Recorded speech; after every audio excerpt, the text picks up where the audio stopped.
Can you really stay friends with your ex, or is it just a myth that people use to ease the pain of a breakup? Actually, research shows that about 60% of people try to stay friends with their ex, but it rarely works out in the long run. That's fascinating, and it raises so many questions about what it means to truly move on from a relationship and patch things up, or work through issues with someone you're no longer romantically involved with. Exactly, and that's what we're going to explore today, including how to break up with someone in a way that leaves the door open for a potential reunion, and how to get back together without falling into the same patterns that led to the breakup in the first place. Our viewers will learn how to use phrases like work through issues and be on the same page in real-life conversations, and we'll also discuss common mistakes that learners make when trying to use these phrases. Most learners get the phrase move on completely wrong, and we'll show you how to use it in a way that sounds natural and fluent. Let's start with the phrase break up, which is often used to describe the end of a romantic relationship, but can also be used in other contexts, such as a business partnership or a friendship.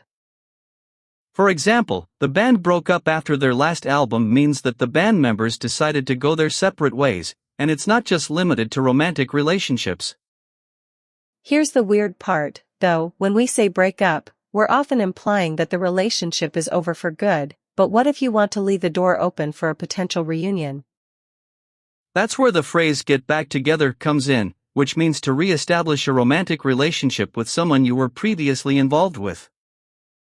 A common mistake learners make is using the phrase get together instead, which actually means to start a new relationship, not rekindle an old one. So, if you want to describe reuniting with an ex, you would say we got back together, not we got together. Another important phrase is move on, which means to stop thinking about or grieving the loss of a relationship and start focusing on the present or future. For example, I'm trying to move on from my last relationship, but it's not easy means that the person is trying to stop dwelling on the past and start looking towards the future. Here's the weird part, though: sometimes, moving on can mean staying friends with your ex, but it can also mean cutting ties completely. That's right, and it's all about being on the same page as your ex, which means to have a mutual understanding or agreement about the terms of your post-breakup relationship.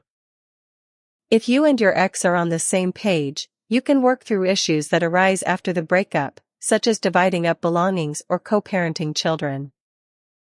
But if you're not on the same page, it can be difficult to patch things up, which means to repair or resolve conflicts or problems in a relationship. Patching things up can be especially challenging if you're trying to work through issues that led to the breakup in the first place, such as trust or communication problems. Here's the weird part, though: sometimes, working through issues can actually bring you closer together, even if you're not in a romantic relationship anymore. It's all about finding a way to move forward, whether that means getting back together or just being friends, and that's what we're going to summarize now. Let's say you and your ex break up, but you both want to stay friends. You can try to patch things up by talking through your issues and working through your problems, and if you're on the same page, you can even get back together. But if you're not on the same page, it's okay to move on and focus on your own healing and growth, and that's a journey that everyone goes through at some point. Today's challenge is to use one of the phrases we discussed, such as work through issues or be on the same page, in a comment below, and see how you can apply it to your own life. If you enjoyed this conversation, subscribe for daily English practice and join our community of learners who are improving their English skills every day.